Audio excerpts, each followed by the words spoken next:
La parole est à Madame Mathilde Panot pour la France insoumise.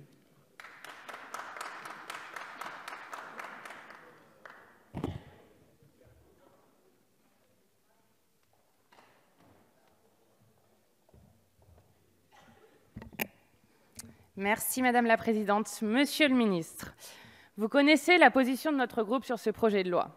Nous en saluons l'état d'esprit autant que nous regrettons les multiples exemptions qui la vident de son sens et en réduisent considérablement la portée. Défense absolue du droit de suite, attachement inconditionnel à la liberté d'entreprendre et continuation de permis d'exploitation au-delà de 2040 sont les principales faiblesses de ce texte et elles n'ont pas changé. Il a été beaucoup dit à cette tribune que la production d'hydrocarbures sur le territoire ne représentait que 1% de notre consommation nationale. Ce que certains bancs n'ont pas compris, c'est que cet argument n'invalide pas le texte, mais invite à l'approfondir et à faire preuve de plus de cohérence dans l'action publique. Vous pouvez prendre mon intervention de ce jour, Monsieur le Ministre, comme une invitation à la cohérence. Être opposé à l'extraction d'hydrocarbures à la maison, c'est une chose, mais elle devient fade et futile si en même temps, les agences publiques et la finance française investissent dans leur extraction ailleurs. Commençons par la finance. Les odes à sa responsabilité écologique se sont succédées à l'occasion du sommet finance-climat dans une atmosphère où l'euphorie le disputait à l'hypocrisie. Avant de vous donner à ce propos quelques éléments chiffrés, j'ai une question pour vous, Monsieur le Ministre. Dimanche dernier, dans un entretien digne de l'ORTF, le journaliste, en accord avec le chef de l'État, affirmait, je cite, « Il y a un chemin à faire pour un certain nombre d'écologistes historiques de se dire que finalement, c'est la finance qui va venir régénérer les espoirs de notre planète. » Ma question est donc simple, Monsieur le Ministre. Avez-vous parcouru ce chemin? Qu'en 2 ans depuis les accords de Paris, le secteur bancaire mondial ait fourni 275 milliards de dollars aux 120 entreprises qui développent le charbon, vous a-t-il entraîné sur ces sentiers qui ne mènent nulle part? Si vous avez saisi que les banques françaises ont augmenté leur financement au charbon de 135% entre 2015 et 2016, cela vous a-t-il porté sur les routes de ce néant intellectuel? Au chevet du climat, la finance. Si elle était contrainte et que ces investissements étaient fléchés, nous y regarderions de plus près.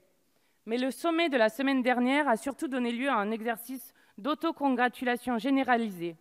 C'est sur la bonne volonté du secteur privé que reposerait notre destin. Une telle naïveté serait confondante si elle n'était pas avant tout consternante.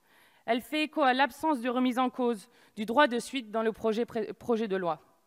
Penser que les banques vont nous sauver du changement climatique revient surtout à crier « sauf qui peut ».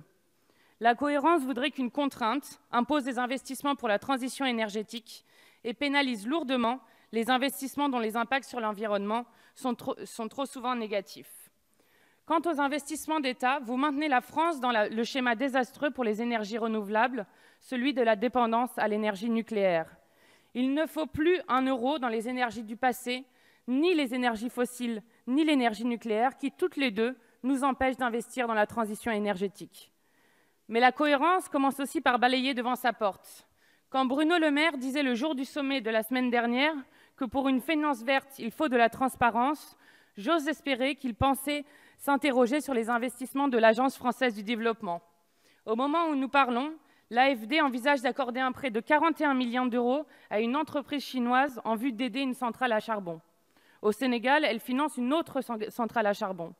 Au sein de la République démocratique du Congo, qui abrite la 2e forêt tropicale du monde, l'AFD encourage la reprise de l'industrie de déforestation, et ce alors qu'un moratoire sur l'octroi de nouvelles concessions forestières existe déjà depuis 15 ans.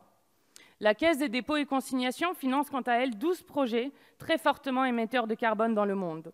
Le Fonds de réserve pour les retraites possède quant à lui plus de 2 milliards d'euros en actions et en obligations investies dans les énergies fossiles.